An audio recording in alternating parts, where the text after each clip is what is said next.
بخشندہ جہاں پر علم کے ماہو نجوم، جس نے بھی آ کر پیا ہے جام فیضان نبی، وہ مثالی ہو گیا دیوان معراج العلوم۔ الحمد لله وكفى وسلام على عباده الذين اصطفى، أما بعد، قال النبي صلى الله عليه وسلم: من اعتكف يوما جعل الله بينه وبين النار 3 خنادق أبعد ما بين الخافقين، أو كما قال صلى الله عليه وسلم۔ صدق الله العظيم وصدق رسوله النبي الكريم،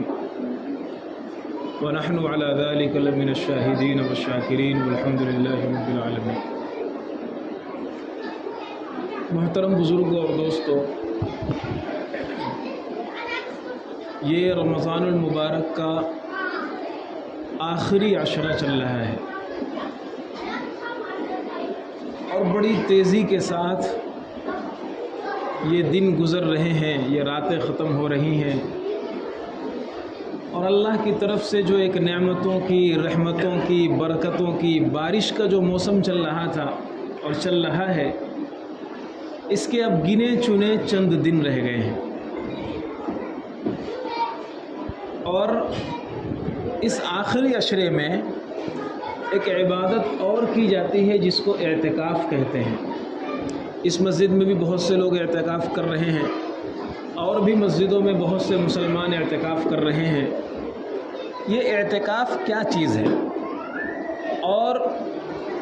اعتکاف کس مقصد سے ہونا چاہیے، اس کے کیا چھوٹے چھوٹے موٹے موٹے مسائل ہیں، آج اس تعلق سے مجھے چند باتیں عرض کرنی ہیں۔ بزرگوں اور دوستو، اعتکاف جو ہے وہ اللہ تبارک و تعالیٰ سے اپنی محبت کے اظہار کا بہترین ذریعہ ہے۔ اعتکاف کیا ہے؟ اعتکاف کو اگر آسانی سے سمجھنا ہو تو آپ یوں سمجھ سکتے ہیں کہ اعتکاف کرنے والا گویا اللہ تبارک و تعالیٰ سے یہ کہتا ہے کہ اے اللہ، میں اپنے کاروبار کو چھوڑ کر، بیوی بچوں کو چھوڑ کر، گھر بار کو چھوڑ کر، دوست احباب کو چھوڑ کر، سب کو میں چھوڑ کر صرف آپ کو خوش کرنے کے لیے آپ کے در پہ آ کے پڑا ہوں۔ میرے دل میں بھی امنگیں ہوتی ہیں، میرے دل میں بھی شوق انگڑائیاں لیتے ہیں، میرے بچے بھی کہتے ہیں ابو جان عید کی شاپنگ کرنا ہے، میرے گھر والے بھی کہتے ہیں کہ یہ کام ہے یہ کام ہے، لیکن ایسے موقعوں پر میں سب کی محبتوں کو قربان کر دیتا ہوں، اس لیے کہ آپ کی محبت سب سے زیادہ میرے سینے میں ہے، سب سے زیادہ آپ کی محبت میرے دل میں رچی بسی ہے۔ میں ان کے جذبات کو، ان کے خواہشات کو اور ان کے تقاضوں کو دبا دیتا ہوں اور سب کو چھوڑ کر آپ کے در پر آ کر کے پڑ جاتا ہوں، اس امید پر کہ آپ ہمیں معاف فرما دیں گے، اس امید پر کہ آپ ہم سے راضی ہو جائیں گے، اس امید پر کہ آپ ہماری عبادتوں کو قبول کر لیں گے، اس امید پر کہ ہمارے روزوں کو، تراویح کو، نمازوں کو، سجدوں کو آپ کے دربار میں شرف قبولیت مل جائے گا۔ اس لیے اعتکاف در حقیقت اللہ تبارک و تعالیٰ سے اپنی محبت کے اظہار کا ایک ذریعہ ہے۔ تو اس لیے یہ کوئی چھوٹی موٹی عبادت نہیں ہے،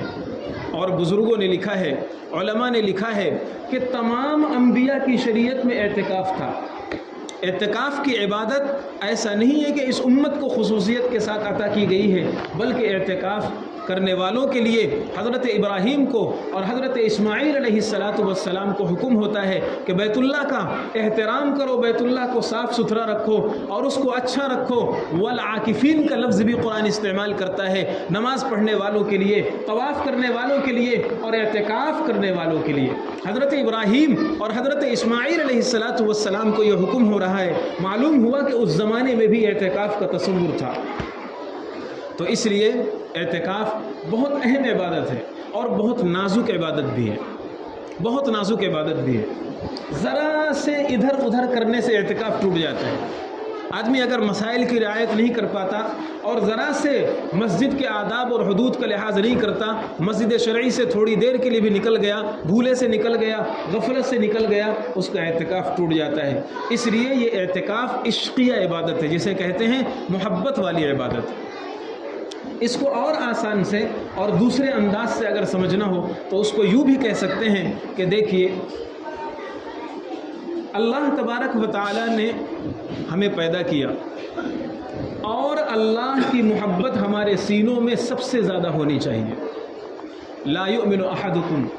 تم میں سے کوئی اس وقت تک اللہ کی نظر میں کامل مسلمان نہیں بن سکتا جب تک اللہ اور اس کے رسول کی محبت تمہارے سینوں میں زیادہ نہ ہو جائے۔ روایت میں الفاظ ہیں من والدہ و ولدہ والناس اجمعین، تمام انسانوں سے زیادہ، بیوی بچوں سے زیادہ، اپنے گھر بار سے زیادہ، کاروبار سے زیادہ، شوق سنگھار سے زیادہ، اپنی خواہشات سے زیادہ، ساری چیزوں سے زیادہ، جب تک اللہ اور اس کے رسول کی محبت تمہارے سینوں میں نہیں پیدا ہو جاتی تمہیں اپنے آپ کو کامل مسلمان کہنے کا حق نہیں ہے۔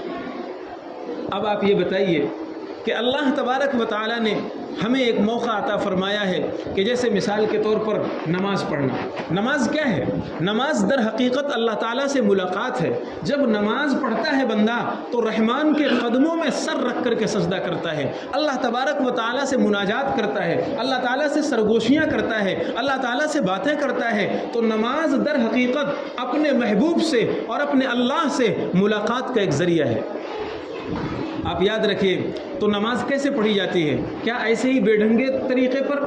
یا جیسے آدمی نائٹ سوٹ استعمال کرتا ہے سونے کے لیے، بنیان پہن لیا، یہ پہن لیا اور آ کر کے ویسے ہی نماز پڑھی جاتی ہے؟ نہیں۔ کیوں؟ اس لیے کہ دنیا میں جب کسی سے محبت ہوتی ہے، کسی سے تعلق ہوتا ہے اور آدمی اس کے پاس جاتا ہے تو پھٹے پرانے کپڑوں میں نہیں جاتا، پھٹی ٹوپیاں لے کر کے نہیں جاتا، گندے کپڑے، میلے کچیلے کپڑے لے کر کے اس سے ملاقات نہیں کرتا، اس لیے کہ اس کی رسپیکٹ، اس کی محبت اس کے سینے میں ہے۔ جب دنیا کے محبوب سے ملاقات کرنے کے لیے اپنے لباس کو بدلتا ہے، آئینے میں 100 مرتبہ اپنے داڑھی کو اور اپنے بالوں کو سنوارتا ہے، خوشبو لگاتا ہے، تیل کاجل کرتا ہے، تب جا کر کے کسی سے ملتا ہے۔ یاد رکھو، نماز یہ اللہ سے ملاقات ہے، یہ اپنے محبوب سے ملاقات ہے۔ اس لیے حکم ہوتا ہے خذوا زینتکم عند کل مسجد، اے مسلمانوں جب تم اللہ سے ملاقات کے لیے مسجد آیا کرو تو پھٹے پرانے کپڑوں میں مت آیا کرو، میلے کچیلے لباس میں مت آیا کرو، بدبو کے ساتھ مت آیا کرو، گندگی کے ساتھ مت آیا کرو، اپنے اچھے کپڑوں میں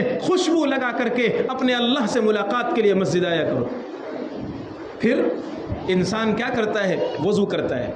یہ وضو کیا ہے؟ نماز سے پہلے وضو اس لیے کرایا جا رہا ہے تاکہ انسان اگر کاروبار میں، کام دھندے میں تھوڑا سے گندا ہو جائے، میلا کچیلا ہو جائے تو اب اپنے اللہ سے بات کرنے جا رہا ہے، اس کو صاف ستھرا ہونا چاہیے، اس کو فریش ہونا چاہیے، اس کو کلین ہونا چاہیے، تھوڑا سا صاف ستھرا ہو، وضو کرو۔ اور وضو میں مسواک کو مسنون اور مستحب قرار دے دیا گیا تاکہ منہ سے بدبو بھی نہ آئے، اللہ تعالیٰ کا قرآن پڑھے گا، اللہ کا کلام اللہ کو سنائے گا، اس لیے فریش ہو جاؤ اور اچھے کپڑے پہنو۔ حدیث میں ہے جمعہ کے دن جو مسجد آئے خوشبو بھی لگائے، خوشبو لگا کر کے مسجد میں آؤ۔ یہ در حقیقت سبق سکھایا جا رہا ہے کہ تم نماز پڑھنے ایسے ہی نہیں جا رہے، اپنے اللہ سے ملاقات کرنے جا رہے ہو۔ تو گویا کہ نماز یہ اپنے اللہ سے ملاقات ہے۔ پھر بندہ آتا ہے 5 ٹائم مثال کے طور پر وہ نماز پڑھنے لگا، تو جب کسی سے محبت ہوتی ہے اور اس سے ملاقات بھی شروع ہو جاتی ہے تو جیسے جیسے ملاقات بڑھتی جاتی ہے ویسے اس کی محبت بھی بڑھتی جاتی ہے، جیسے جیسے ملاقات بڑھتی جاتی ہے ویسے اس سے محبت بھی بڑھتی جاتی ہے۔ اب بندہ نمازوں میں آنے لگا، 5 وقت آنے لگا، یہ اللہ سے ملاقات کرتا ہے، اپنا دکھڑا اپنے اللہ کے سامنے سناتا ہے، قرآن پڑھ کر سنا رہا ہے، اپنے اللہ کی بڑائی بیان کر رہا، اپنے اللہ کی کبریائی بیان کر رہا ہے۔ یہ نماز اس کے سینے میں اللہ سے محبت پیدا کر رہی ہے،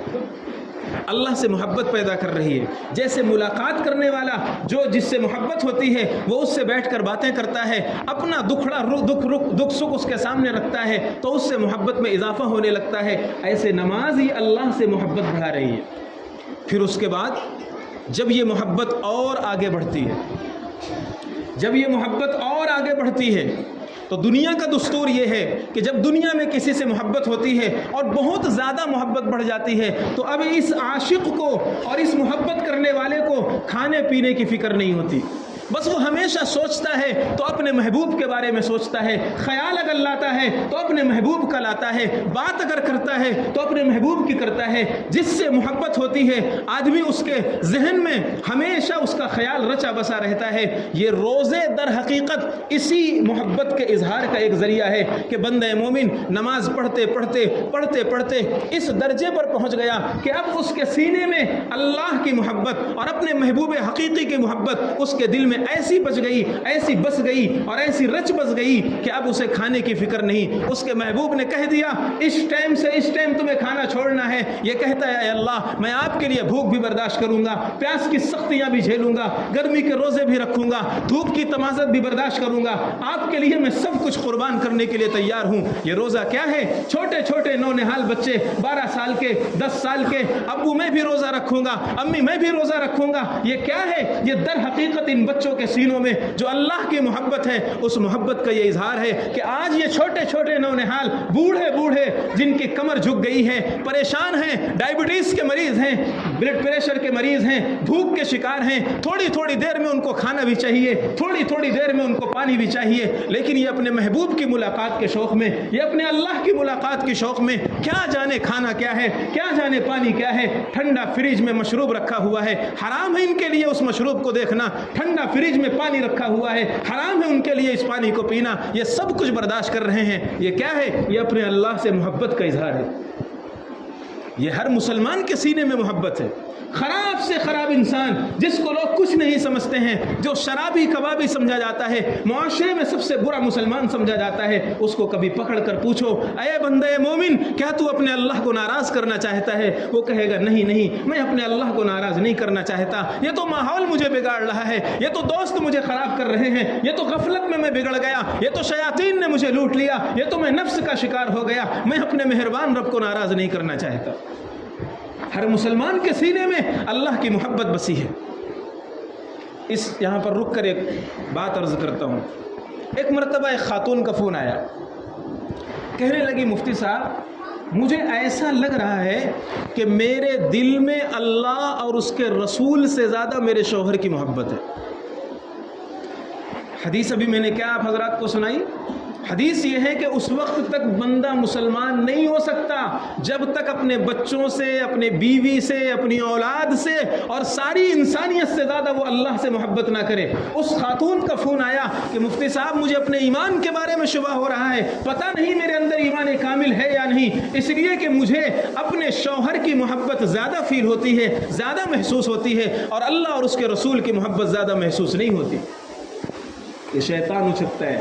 شیطان لوٹتا ہے۔ ایسے موقعوں پر قرآن حکم کہتا ہے فَاسْأَلُوا أَهْلَ الذِّكْرِ إِن كُنتُمْ لَا تَعْلَمُونَ۔ جو سچویشن پیش آئے، جو حالات پیش آئیں، اللہ تبارک و تعالیٰ نے احسان فرمایا، آپ کے درمیان اہل علم کو پیدا فرمایا ہے، علماء کی جماعت ہے، پوچھئے مفتی صاحب ایسا ہو رہا ہے کیا کروں، ایسے حالات ہیں کیا آدیش ملتا ہے، شریعت کی کیا رہنمائی ملتی ہے۔ میں نے اس خاتون سے ایک سوال کیا، میں نے کہا نہیں آپ کے دل میں محبت اللہ کی زیادہ ہے اور اس کے رسول کی زیادہ ہے، ایسا محسوس ہو رہا ہے کیونکہ یہ طبعی محبت ہے۔ خیر وہ بحث میں نہیں جاتا میں، یہ طبعی محبت ہے جو آپ کو زیادہ لگ رہی ہے۔ میں نے کہا اچھا یہ بتائیے اگر آپ کے شوہر ایک کٹورا شراب کا لا کر کے، ایک گلاس شراب کا لا کر کے آپ کو دیں اور کہیں یہ تمہیں پینا پڑے گا، کیا تم شراب کا یہ گھونٹ اپنے حلق سے نیچے اتارو گی؟ کہنے لگی نہیں شوہر ناراض ہو جاتا ہے، ناراض ہونے دیجئے، شوہر غصہ ہوتا ہے، غصہ ہونے دیجئے، میں شراب کا یہ گھونٹ اپنے حلق سے نیچے نہیں اتار پاؤں گی۔ میں نے کہا اگر آپ یہ بتاؤ خدا نہ خواستہ اللہ نہ کرے اگر آپ کا شوہر آپ پر دباؤ ڈالے اور یہ کہے کہ تمہیں غلط کام کرنا ہے، تمہیں زنا کرنا ہے، تمہیں خدا کی نافرمانی کرنا ہے، کہنے لگی اللہ بچائے شوہر ناراض ہوتا ہے، مجھے چھوڑ بھی بیٹھے، مجھے طلاق بھی دے دے، میں کبھی یہ گھناؤنا کام نہیں کر پاؤں گی۔ میں نے کہا یہ بتائیے اللہ حکم دیتا ہے زنا کے قریب مت جاؤ، اللہ حکم دیتا ہے شراب مت پیو، اللہ کے رسول نے حکم دے رکھا ہے زنا اور شراب کے قریب نہیں جانا۔ ایک طرف اللہ کا حکم ہے، ایک طرف رسول اللہ کا حکم ہے، اور ایک طرف تمہارے شوہر ہیں، بتاؤ تم کس کو ترجیح دو گی؟ انہوں نے کہا ہر حال میں اللہ کو اور اس کے رسول کے حکم کو ترجیح دوں گی۔ میں نے کہا یہی ہے وہ محبت جو شوہر سے زیادہ اللہ اور اس کے رسول کی محبت تمہارے سینوں میں ہے۔ تو یہ روزہ در حقیقت اپنے اللہ سے اس محبت کا اظہار ہے کہ اے اللہ میں نے کھانا آپ کے لیے چھوڑ دیا، پینا آپ کے لیے چھوڑ دیا، ساری چیزیں آپ کے لیے میں نے چھوڑ دی، صرف آپ کو خوش کرنے کے لیے۔ اچھا نوجوان اس چیز کو زیادہ سمجھیں گے، جب محبت اور زیادہ جوش مارتی ہے، اب کھانا بھی چھوٹ گیا،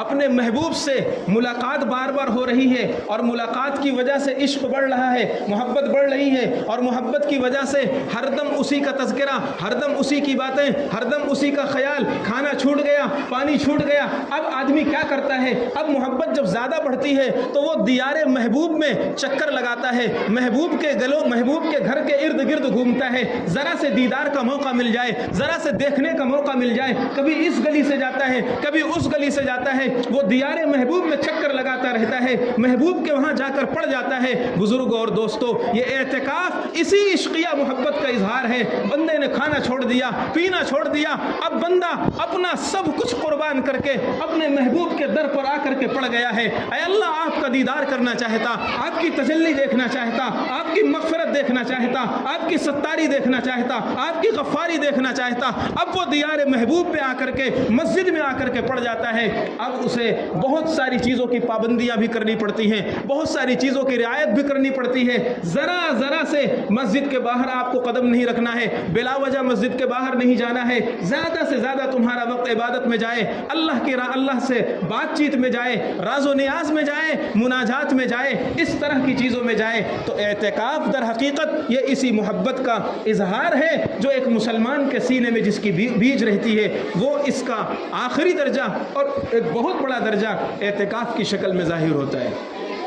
تو بزرگوں اور دوستوں، یہ اعتکاف میں نے آپ کو بتایا۔ اچھا، پھر اس کے آگے کا مضمون ہے، اس کے آگے بھی ایک بات ہے کہ جب بندہ مثال کے طور پر اللہ کے دربار میں پڑھ کر کے فارغ ہو جاتا ہے، اب محبت بہت زیادہ بڑھتی ہے، بہت جوش مارتی ہے۔ تو اب جیسے ہی اعتکاف ختم ہوتا ہے، عید ختم ہوتی ہے، حج کے ایام شروع ہو جاتے ہیں۔ حج کا احرام عید کے فوراً بعد آدمی باندھ سکتا ہے،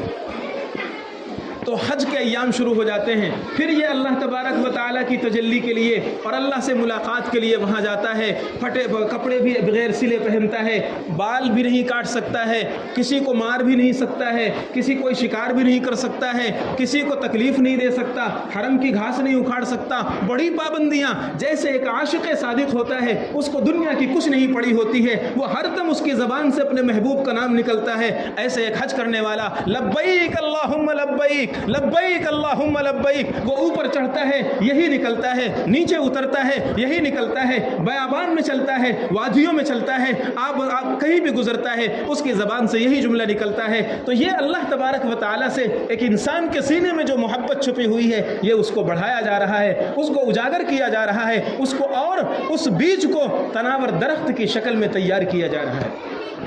یہ جو سیزن چل رہا ہے، یہ جو مہینہ چل رہا ہے، یہ اسی محبت کو جو ہر انسان کے سینے میں اپنے اللہ سے ہے، اس کو تھوڑا سے بڑھانے کے لیے ہے، اور اس کو پانی ڈالنے کے لیے، اس میں کھاد ڈالنے کے لیے، اور اس کو بہت اچھا باریاب کرنے کے لیے اور برابر کرنے کے لیے یہ سیزن ہے۔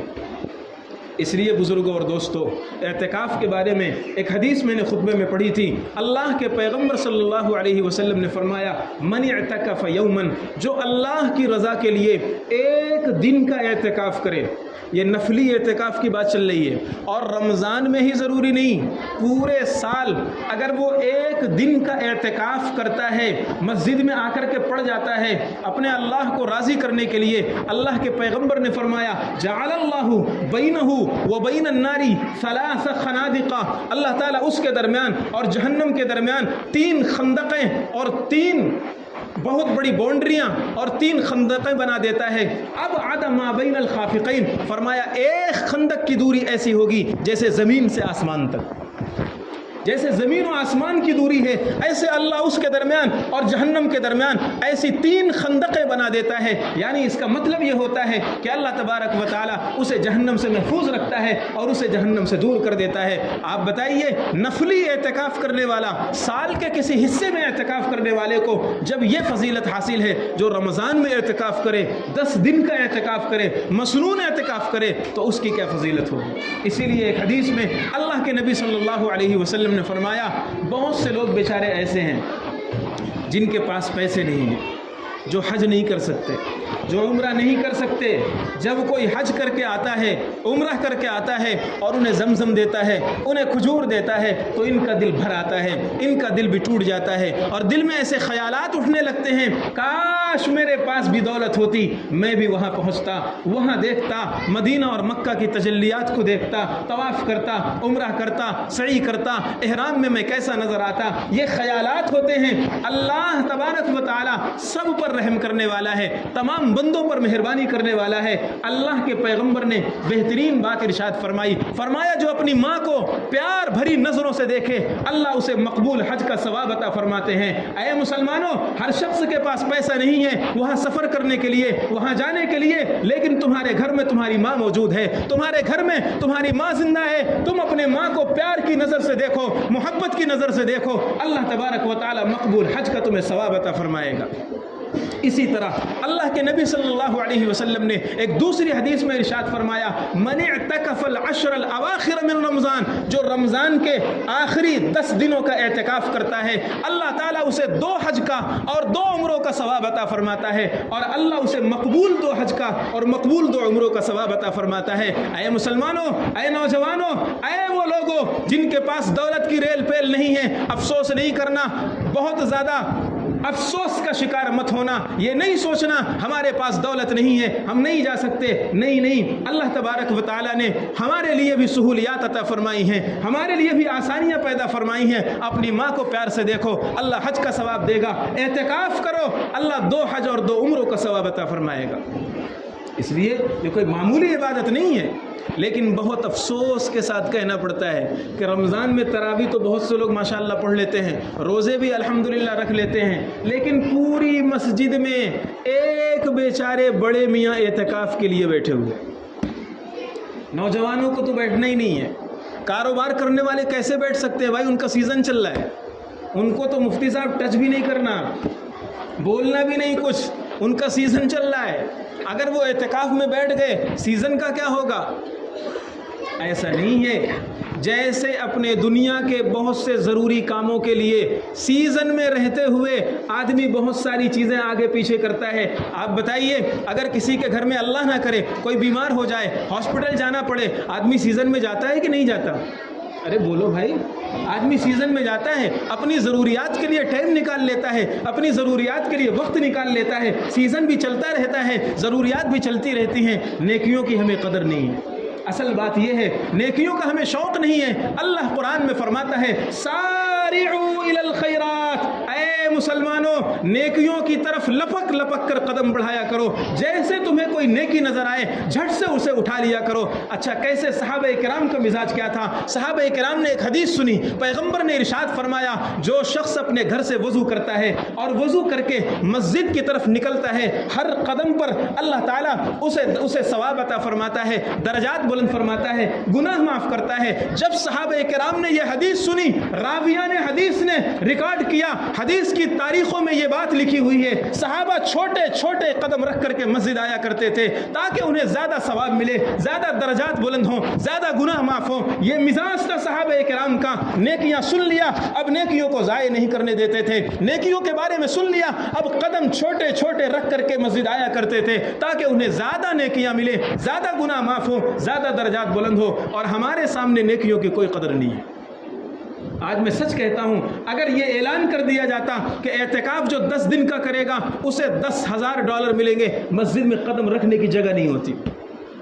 اگر یہ اعلان کر دیا جاتا کہ جو شخص اعتکاف کرے گا اسے سال بھر کا پورا خرچہ دے دیا جائے گا، میں ممبر پر بیٹھ کر کہتا ہوں مسجد میں پیر رکھنے کی جگہ نہیں ہوتی، اس لیے کہ ڈالر کی ہمارے دماغ میں قدر بیٹھی ہوئی ہے، پیسوں کی ہمارے قدر بیٹھی ہوئی ہے، ضروریات زندگی کی ہمارے قدر بیٹھی ہوئی ہے، اسباب دنیا کی ہمارے ذہنوں میں قدر بیٹھی ہوئی ہے، دنیا کے متاع کی، ساز و سامان کی، ان چیزوں کی ہماری نظروں میں قدر بیٹھی ہوئی ہے۔ اللہ کا نبی اعلان کرتا، حدیثوں میں بیان ہوتا جو اعتکاف کرے گا وہ جہنم سے بچا لیا جائے گا، جو اعتکاف کرے گا اللہ اس سے راضی ہو جائے گا، جو اعتکاف کرے گا اسے حج کا ثواب ملے گا، جو اعتکاف کرے گا اسے عمرے کا ثواب ملے گا۔ لیکن اس کے باوجود بھی پوری مسجد میں اعتکاف کرنے والا بیچارہ وہ نوجوان، وہ بوڑھا انسان ہوتا ہے جس سے گھر والے تنگ آ گئے ہوں، وہ سوچتا ہے اب کہاں جاؤں گا، چلو مسجد میں آ کر بیٹھ جاتا ہوں۔ میں معافی چاہتا ہوں اگر کسی کو برا لگے، میں ایک بات بتا رہا ہوں آپ حضرات کو کہ ایسا ہوتا ہے، ایسا ہوتا ہے۔ اس لیے بزرگوں اور دوستوں سمجھیے، اللہ تبارک و تعالیٰ نے ہمیں مسلمان بنایا ہے، ہمیں قرآن و حدیث تھمایا ہے، ہمارے لیے جنت ہے، ہمارے لیے جہنم اللہ نے بنایا ہے کہ اگر انصاف نہیں کرو گے، صحیح طریقے پر نہیں آؤ گے تو تمہیں حساب دے کر جہنم میں بھی تمہیں جانا پڑ سکتا ہے۔ جس مسلمان کے سامنے یہ سارے مراحل ہوں اس کو بہت پھونک پھونک کر قدم رکھنا چاہیے، اسے بہت سوچ سوچ کر زندگی گزارنا چاہیے۔ نپے تلے دن ہیں، چند سانسیں ہیں، چند گھڑیاں ہیں، نہیں معلوم کس کی زندگی کا سورج کب ڈوب جائے گا، نہیں معلوم کس کی زندگی کی شام کب ہو جائے گی۔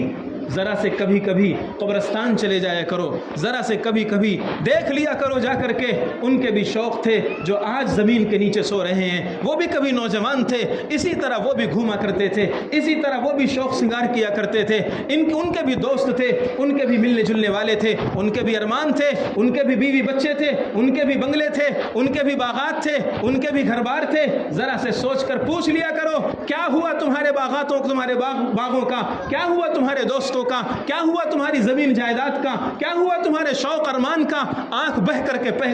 کر کے زمین پر گر پڑی ہے، پیٹ کو کیڑے نے کھا لیا ہے، پورا جسم چھلنی ہو چکا ہے، ہڈیاں زمین نے گلا دی ہے، ریزہ ریزہ ہو کر کے ہوائیں قبر کے اوپر سے مٹھیاں اڑا رہی ہیں، کوئی نام و نشان لینے والا نہیں ہے۔ بھول گئے نام لینے والے، بڑے عہدے والے تھے، بڑے منصب والے تھے، بڑے عزت والے تھے، بڑے جاہ و جلال والے تھے، جب نکلتے تھے بادشاہ ہوتے تھے، یہ آگے پیچھے فوج ہوتی تھی، کہاں گئے؟ زمین نے سب کو نگل کے رکھ دیا ہے، زمین نے سب کو کھا کر کے رکھ دیا ہے، سب ختم ہو گیا ہے، کچھ نشان باقی نہیں رہا، زمین نے سپاٹ کر دیا ہے، سب ختم کر دیا ہے۔ ایسے ہی ہمیں بھی مرنا ہے، ہمارا بھی حشر اسی طرح ہونا ہے۔ ایک مسلمان کو یہ سب سوچنا چاہیے، اس لیے اللہ تعالیٰ نے گھڑیاں دی ہیں، لمحات دیے ہیں، زندگی کے یہ سانسیں ہیں، ہمیں ان کو بہت سوچ سمجھ کر استعمال کرنا چاہیے۔ آخری عشرے کے چند ایام بچے ہوئے ہیں، بڑی تیزی سے گزر جائیں گے۔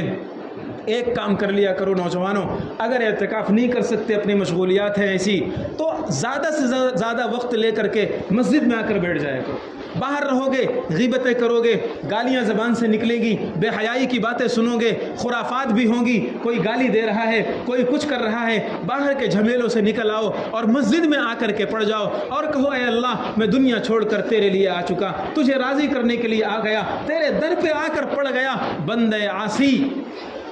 در آمدت تیرے دربار پر یہ گنہگار بندہ روتے ہوئے آ کر کے پڑ گیا ہے اور سب کو چھوڑ کر کے تجھے راضی کرنے کے لیے آ گیا ہے۔ آپ کے پاس 1 گھنٹہ ہے، آپ اس طرح 1 گھنٹہ آ کر مسجد میں بیٹھ جاؤ۔ آپ قرآن پڑھنا چاہو قرآن پڑھو، تسبیح پڑھنا چاہو تسبیح پڑھو، کچھ نہیں پڑھنے آتا ایسے ہی بیٹھ جاؤ،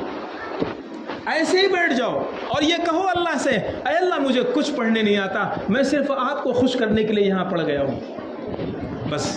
آپ یقین جانیے بہت سارے گناہوں سے اللہ آپ کو بچا لے گا، محفوظ کر لے گا، اور اس عمل کی برکت سے آپ کی مغفرت ہو سکتی ہے۔ اللہ سے دعا کریں کہ اللہ تبارک و تعالی ہمیں عمل کی توفیق عطا فرمائے اور ہمیں سچا پکا مسلمان بنائے، جیسا مسلمان بننا اللہ کو پسند ہو ویسا مسلمان ہمیں بنائے۔ وآخر دعوانا الحمدللہ رب العالمین۔ ہے درخشندہ جہاں پر علم کے جس نے بھی آ کر پیا ہے جام فیضان نبی، وہ مثالی ہو گیا